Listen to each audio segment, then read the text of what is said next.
There are certain general managers, certain executives that have bought themselves a certain amount of capital and forgiveness and undying belief based off of their results and what they've proven over the years. There is no question that one of those executives, general managers that falls in that category is Ozzie Newsome, the general manager of the Baltimore Ravens. Let's face it, 2 Super Bowl championships in his tenure, lots of playoff appearances, lots of Pro Bowlers and All Pros drafted during his time, et cetera, blah, blah, blah. You're talking about an organization that has been run very well over the years with a guy at the top that seems to really know what he's doing. So, again, that buys you an undying belief that sometimes maybe shouldn't be there, buys you forgiveness that a lot of other people wouldn't get, and it allows you to get away from having to be second guessed in everything that you do. And that's the way it works. But just from one fan standpoint, I think everybody can agree that 2013 was a disappointing season from the Baltimore Ravens. You go from winning the Super Bowl to not making the playoffs. That's not good. Usually it's the Super Bowl loser that the next year struggles to make the playoffs. Well, last year's Super Bowl loser, the 49ers, made it to the NFC Championship game and got about that close to going to the Super Bowl, to where they would have went on to kick the Denver Broncos' asses all over the place. So, disappointing 2013, and this is a Ravens team that is, in a transition. They won that second championship when they needed to, because the guys like the Ed Reeds and the Ray Lewises are gone by the waysides. The guys like the Terrell Suggs and the Haloti Nadas are starting to get older. They're starting to get up there. So again, you're talking about a team that is in a transition, I feel, a little bit. So they decided after the 2012 season to pay Joe Flacco and give him big time money, because they knew part of that transition was going to be to shift the identity of that team a little bit more. This was a quarterback that had made the playoffs every season. He had been a starter in the National Football League since his rookie year of 2008. Every year had won at least one playoff game until the 2013 season. So they paid Joe Flacco big money. They made a big statement. They gave him franchise quarterback money. And in my opinion, for the Baltimore Ravens in 2014, one way to protect that investment, get the most out of that investment, is to provide as much help as you possibly can to that quarterback in Joe Flacco. And I don't really feel that the Baltimore Ravens did all that good of a job of that in the offseason. I mean, even when you look at what happened after the Super Bowl season, you give Joe Flacco this big time money, and then you trade away Anquan Bolden for what, a 6th-round pick? That's not going to help anybody, and most certainly didn't help him. You look at some of the additions in the offseason, yes, they kept Dennis Pitta around long term. They brought in Owen Daniels. They brought in Steve Smith. But this is an old Steve Smith that's in decline. This is an Owen Daniels that struggles to stay healthy. It's a Dennis Pitta that's already 29 years of age. You have a Ray Rice who looked terrible in 2013, and he may very well be in decline. And with that lack of addressing the offense in the offseason, like I said, they did address it some, but I don't feel they did the best job of it. And then they let people like Michael Orr go. I was expecting the Ravens to be very offensive focused in this draft, going for the best offensive player, at a position of need throughout the draft, at least through the early portion of the rounds. But you didn't get that from the Baltimore Ravens. And it looks like to me they stuck true to their board, which in a lot of cases is what you're supposed to do in theory. And in a lot of cases, teams get praised for that. In a lot of cases, teams that do this tend to be the big winners long term.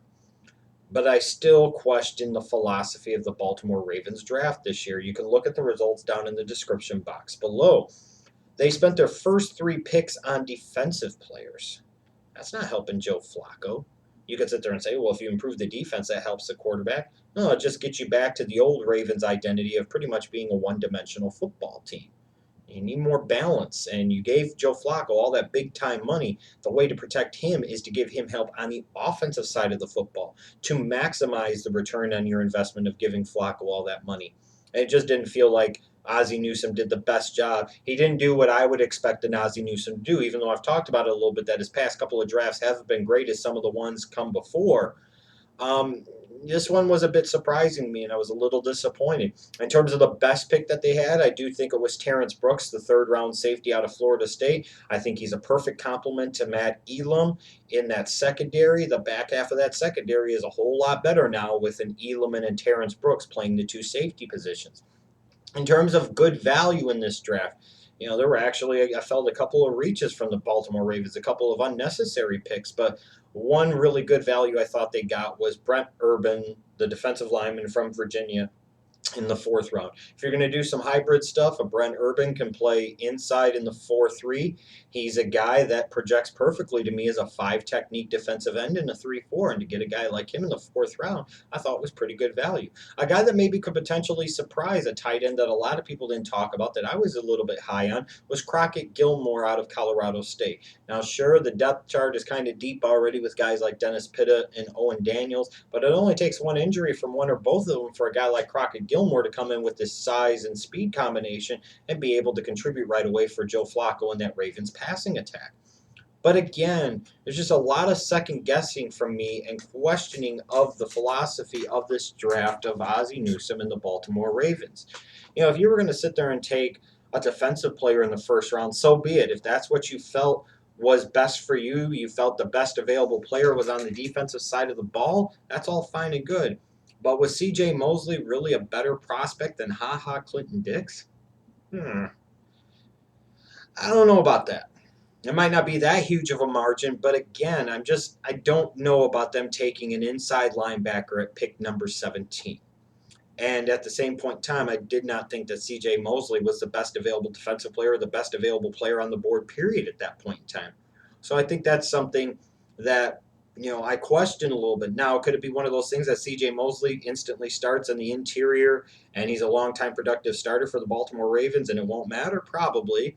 But how much did C.J. Mosley really help their football team now? That's a question to me. You could sit there and say, too, they passed on Dix, they passed on Pryor, they passed on Brandon Cooks. They could have used that small, quick twitch, explosive slot athlete that could do a bunch of different things. I was surprised to see them pass on a guy like him. I really, really was. Timmy Jernigan, if you're going to play the 3-4, do you really envision Timmy Jernigan as a 5 technique defensive end? He's probably better as a nose tackle. The problem is he's barely 300 pounds. Are you really going to play him at the nose in a 3-4? Was he better suited as a 4-3 nose tackle or 3 technique defensive tackle? It might seem like in theory good value. I just question the scheme fit a little bit for Timmy Jernigan for the Baltimore Ravens. I was also surprised, too. At the end of the day, offensive line was a big problem for the Ravens in 2013. The inability to open holes in the running game, the inability to consistently, effectively protect Joe Flacco. Yet they waited until round number 6, taking John Urschel, the guard from Penn State. They waited until the 6th round to address that position. That was a bit surprising to me because, again, the offensive tackle class in particular was really good this year, and I thought there were good offensive tackles available there in rounds 2, 3, maybe even 4 for the Baltimore Ravens. So a lot of second guessing, and my final grade for the Baltimore Ravens draft was a C-. And I'm sure a lot of you will disagree, and again, because of Ozzie Newsome's pedigree and his performance over the years, you have the right to second guess me.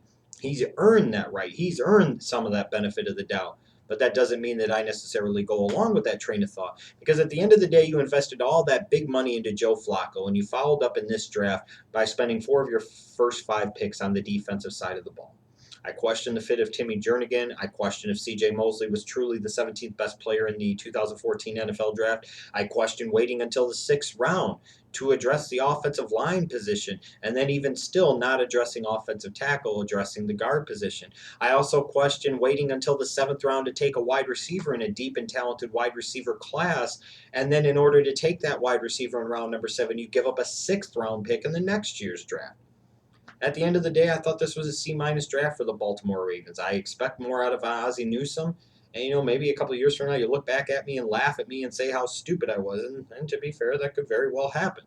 But I just was expecting the Ravens to do better and do more in the 2014 NFL draft. And I feel a little disappointed in them, frankly.